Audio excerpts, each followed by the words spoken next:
Monsters is a true crime program about the worst human beings on the planet. These episodes contain graphic detail about murder, rape, child abuse, and torture. Please turn back while you still can.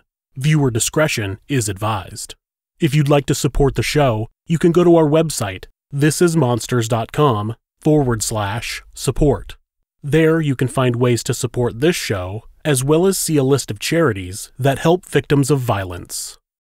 Gloucester, England is a small city with a population of roughly 130,000. It looks to be your average small city with suburban residential streets lined with homes made of stucco and brick. On one of those streets, in February of 1994, the neighborhood would be disrupted by police searching the property at 25 Cromwell Street. The police were originally inquiring about a missing person. Police had been notified that one of their daughters, Heather West, had been buried under the patio. They had gotten a warrant to search the home, and after digging up the property, they were left with a mountain of evidence that would change the entire world's view of Fred and Rosemary West. This is Monsters. Come back and find out that he's deceased. Tapping me on the head, telling me I'm cheating, telling me let me see your phone. Just kill her, and she died. I think Diego Campione is totally in the wrong, and I hope he burns in hell for all his sins. Hell's not a very fun place. I only have two hands. I'm not four hands, girl. I'm two hands. And I don't know, just get escalated.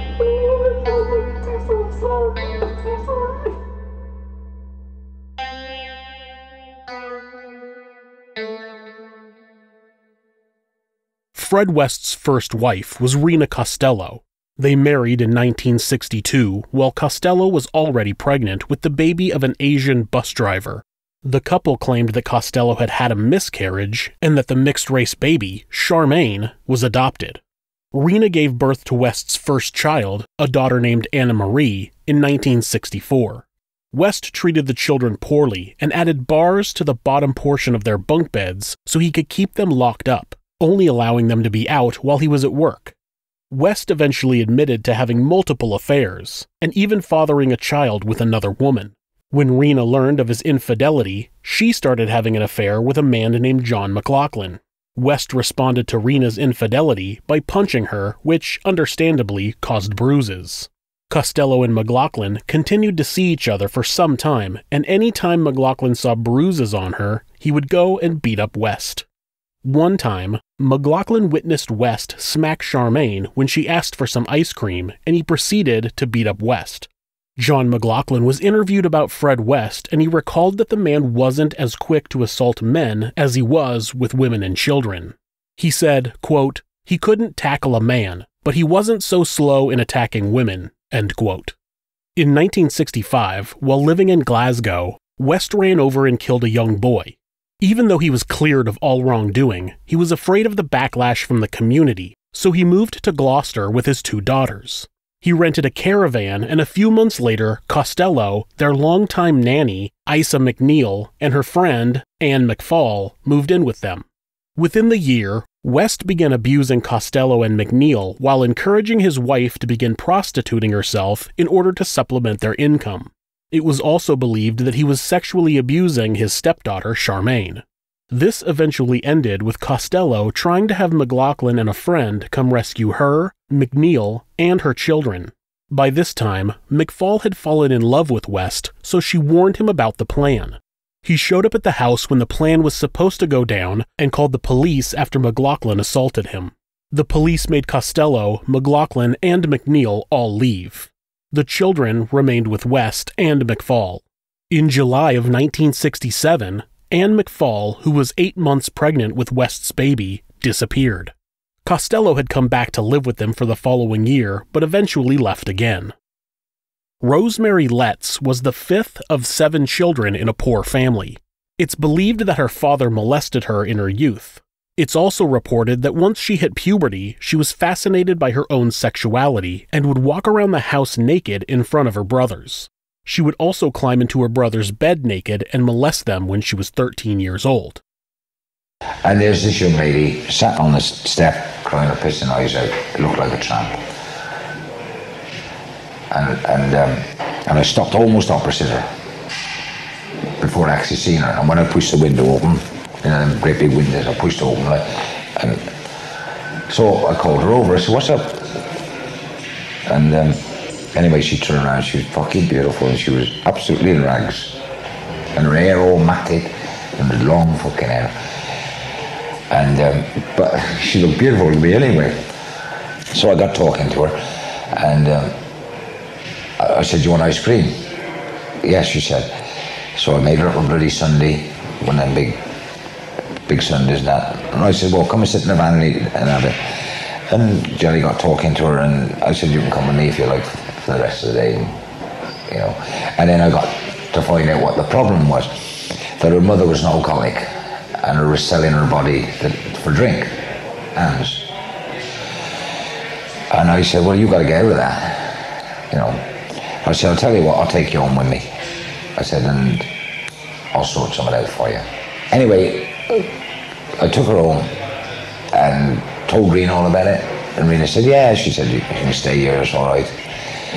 So I only had a bath and cleaned herself up, and Rena washed her hair for her, and she looked bloody gorgeous then, you know, there was long silky hair. In 1969, Fred West met Rosemary Letts, who was only 15 years old at the time. Fred was 28.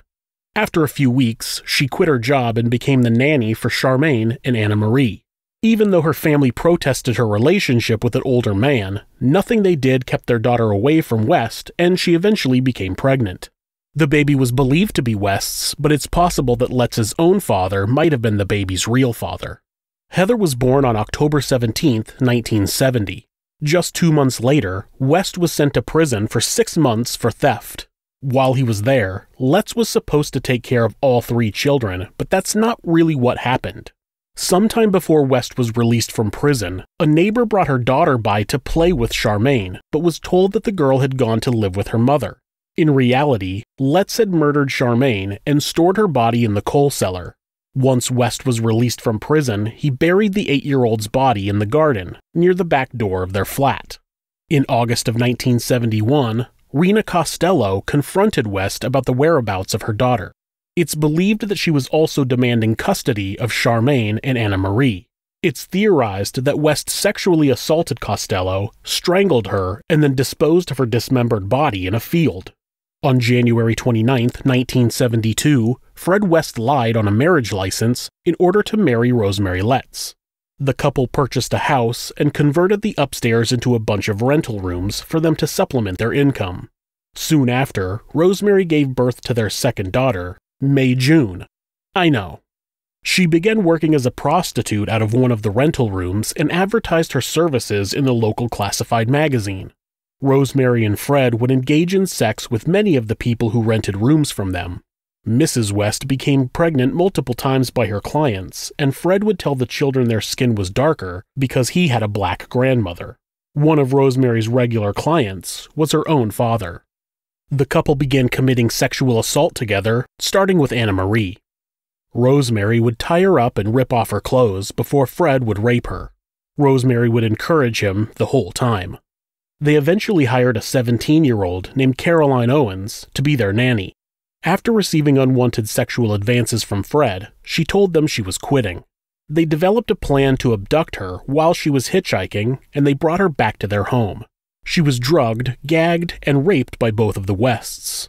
Fred whipped Owens on her genitals with a leather belt, and Rosemary smothered her with a pillow. The following morning, they told Owens that they would kill her and that they had killed hundreds of girls before.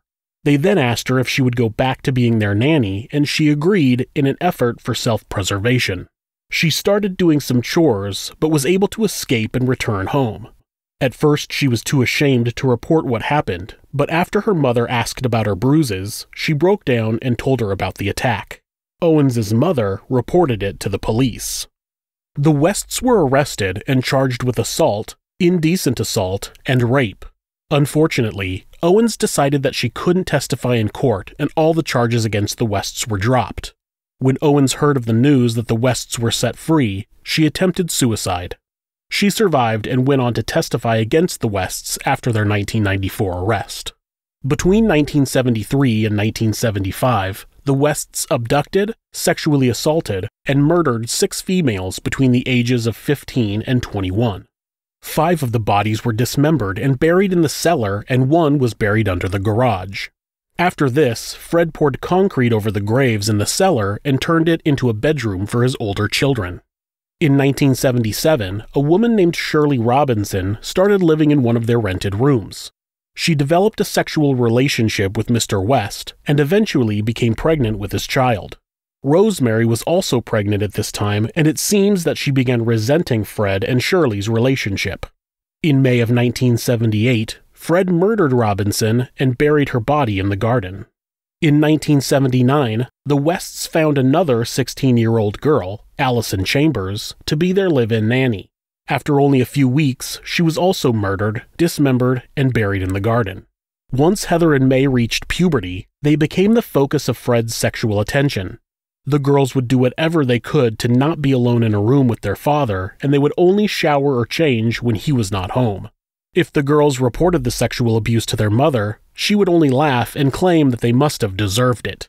It's believed that Heather was eventually subjected to forced intercourse with her father, and she began to show signs of extreme trauma. She wanted to run away from home and had told friends about her home life. When the Wests learned that Heather was telling people at school about what was going on at home, they killed her and buried her under the porch in the garden. When the other children returned home from school, they told them that Heather had accepted a job out of town. Rosemary told a neighbor that her and Heather had a fight and that Heather ran away. When the kids asked why Heather never contacted them, they were told that Heather eloped with her lesbian lover, and on another occasion, they were told that Heather was involved in credit card fraud. In May of 1992, Fred raped, sodomized, and partially strangled his 13-year-old daughter, Louise.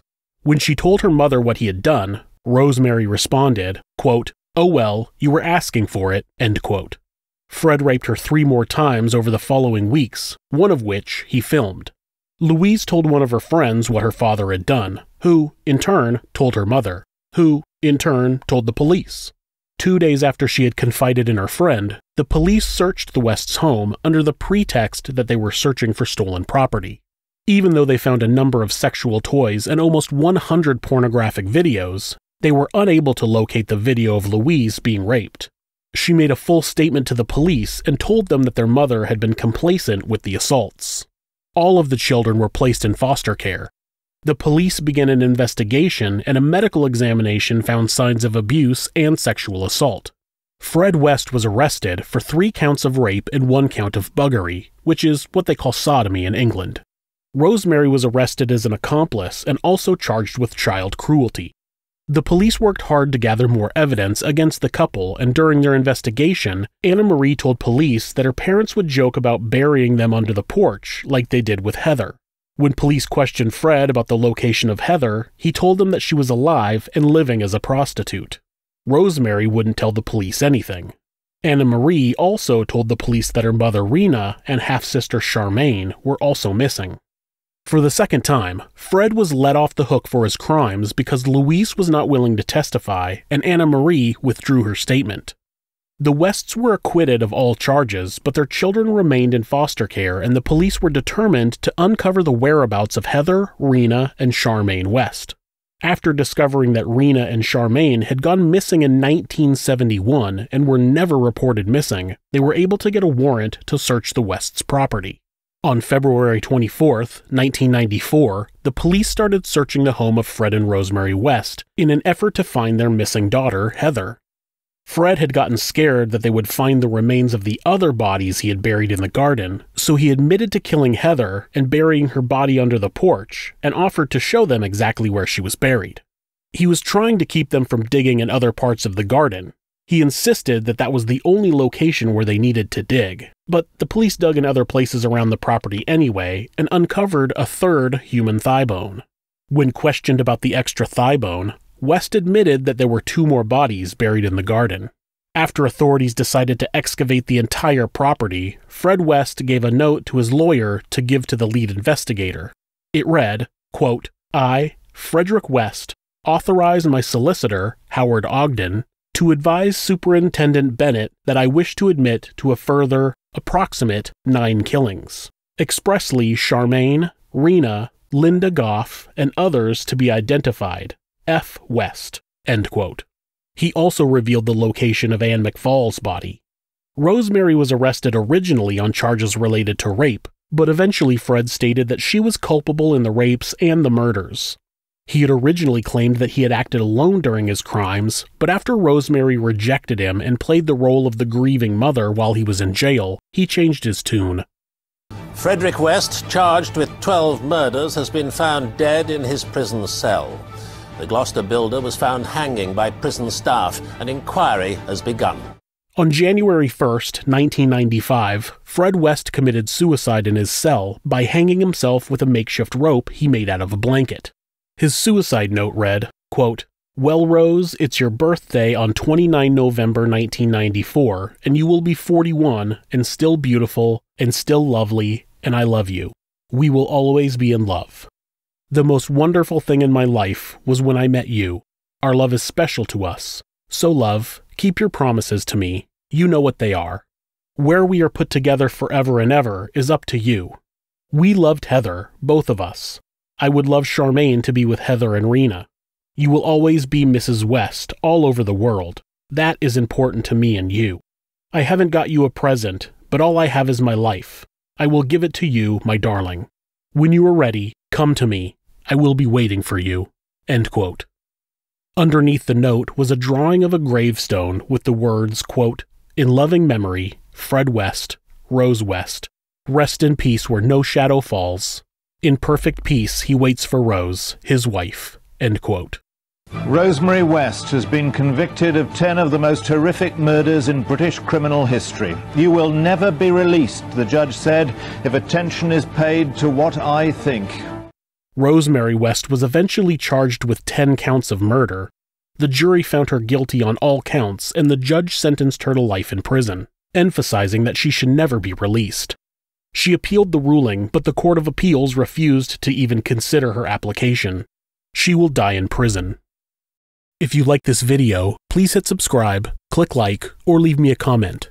If you'd like to support the show, you can find ways at thisismonsters.com/support. You can also look in the video description for links on how to do that. Thank you again for your support.